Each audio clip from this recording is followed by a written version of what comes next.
അടോട്ട് മൂത്തേടത്ത് കുതിര് പഴയസ്ഥാനം ശ്രീ പാടാർകുളങ്ങര ഭഗവതി ദേവസ്ഥാനത്ത് പൂരോത്സവത്തിന്റെ ഭാഗമായി മറത്തുകളിയും പൂരക്കളിയും നടന്നു.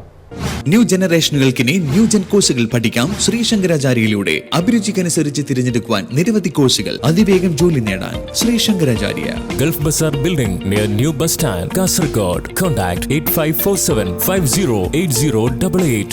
കേരളത്തിലെ പ്രാചീനോത്സവങ്ങളിലൊന്നാണ് പൂരോത്സവം. മൂഷിക രാജ്യത്തെ പ്രത്യേകിച്ച് കണ്ണൂർ, കാസർഗോഡ് ജില്ലകളിലെ ഭഗവതിക്കാവുകളിൽ മീനമാസത്തിലെ കാർത്തിക മുതൽ പൂരം വരെയുള്ള 9 ദിവസങ്ങളിലായി നടത്തപ്പെടുന്ന അനുഷ്ഠാന കലാവിശേഷമാണ് പൂരക്കളി. കുട്ടികൾ മുതൽ വൃദ്ധന്മാർ വരെ ഏത് പ്രായത്തിലുള്ളവരും പൂരക്കളിയിൽ പങ്കെടുക്കാറുണ്ട്. രാമായണത്തിൽ നിന്നും മഹാഭാരതത്തിൽ നിന്നുമുള്ള കഥകളെ അടിസ്ഥാനമാക്കിയുള്ളവയാണ് പൂരക്കളിയിൽ ഉപയോഗിക്കുന്ന പാട്ടുകൾ.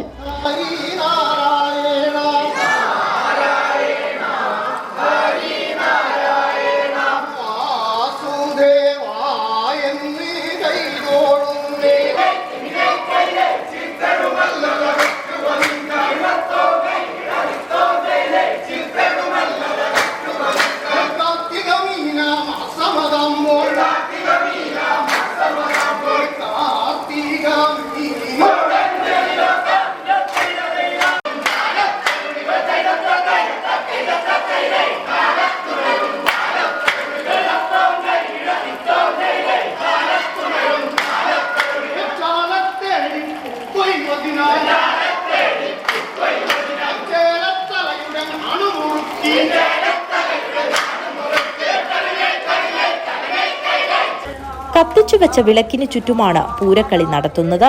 സംഘത്തലവനായ പണിക്കർ പാടുന്ന വരികൾ ബാക്കി പൂരക്കളിക്കാർ ഏറ്റുപാടും. ഇതല്ലാതെ മറ്റ് അകമ്പടി പാട്ടുകാരോ വാദ്യക്കാരോ ഉണ്ടായിരിക്കില്ല. കളരിപ്പയറ്റിലെ ചുവടുകളോടുള്ള സാമ്യമുള്ള പൂരക്കളി ദീർഘകാലത്തെ പരിശീലനത്തിലൂടെയാണ് സ്വായത്തമാക്കുന്നത്. അടോട്ട് മൂത്തേടത്ത് കുതിര പഴയസ്ഥാനം ശ്രീ പാടാർകുളങ്ങര ഭഗവതി ദേവസ്ഥാനത്ത് പൂരോത്സവത്തിന്റെ ഭാഗമായി മറത്തുകളിയും പൂരക്കളിയും നടന്നു. അടോട്ട് പഴയസ്ഥാനത്തെ പ്രതിനിധീകരിച്ച് രാജേഷ് പണിക്കർ അണ്ടോളും, കണ്ടോത്ത് ശ്രീ കുറുമ്പ ഭഗവതി ക്ഷേത്രത്തെ പ്രതിനിധീകരിച്ച് പവിത്രൻ പണിക്കർ പിലിക്കോടും മറത്തുകളിയിൽ ഇരു പൂരക്കളി സംഘങ്ങളെയും നയിച്ചു. News bureau, Kanhangad.